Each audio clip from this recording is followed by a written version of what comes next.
tunaanza na taarifa ya elimu ambapo washikadau wa elimu nchini wamejiunga na wa mataifa mengine duniani katika kuadhimisha siku ya kimataifa ya walimu, huku wakishinikiza matakwa ya walimu kushughulikiwa kwa wakati ili kuhakikisha kuwa viwango vya elimu vinaimarishwa nchini. Hafla ya kitaifa iliandaliwa katika uwanja wa kimataifa wa Kasarani. Mary Chalo na taarifa kamili.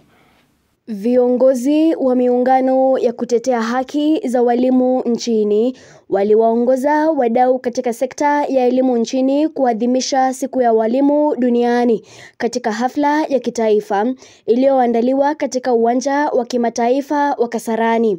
Kauli mbiu mwaka huu ikiwa kuangazia upya ualimu kama taaluma ya ushirikiano. Wito ukitolewa kwa walimu na viongozi wao kukumbatia ushirikiano katika utendakazi wao.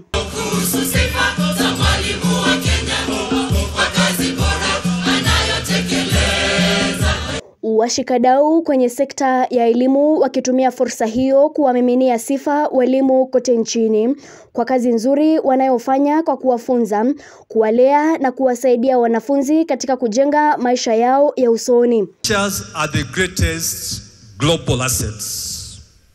The centrality of teachers in the transformation of lives cannot be overstated. Teachers are the determinant of quality education. And unlike other professionals, I want to be biased, you'll excuse me. Unlike other professionals, teachers shall always be remembered by the children they taught. Mwenyekiti wa chama cha walimu wa sekondari KUPPET Omboko Milemba akishikilia kuwa ni sharti matakwa ya walimu kama vile makubaliano CBA, bima ya afya kwa walimu, kuzinduliwa usimamizi wa kipekee wa shule za sekondari msingi JSS kushughulikiwa ili kuwafanya walimu kuendelea na kazi yao bila misukosuko. There are emerging issues which we cannot wish away. But we have a chance to confront them without necessarily polarizing our members. Who are our teachers? We have the challenge of medical cover. We shall sit down and discuss, and we shall get a solution.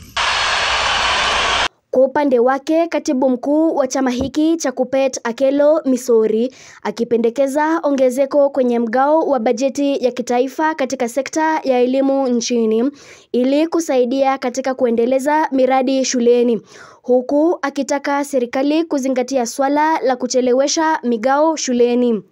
As we develop in numbers, the allocation of the education ministry should be grown to a larger proportion so that we can address the stagnation of our teachers in the workplace. Kwingineko, afisi ya seneta wa kaunti ya Nairobi Edwin Sifuna iliandaa hafla ya kuadhimisha siku hii katika chuo kikuu cha Nairobi, tawi la Kenya Science.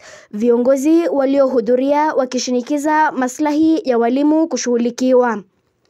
Walimu kote Kenya, kote duniani, kwa huduma mnayoitoa kwetu kuimarisha elimu yetu Kenya.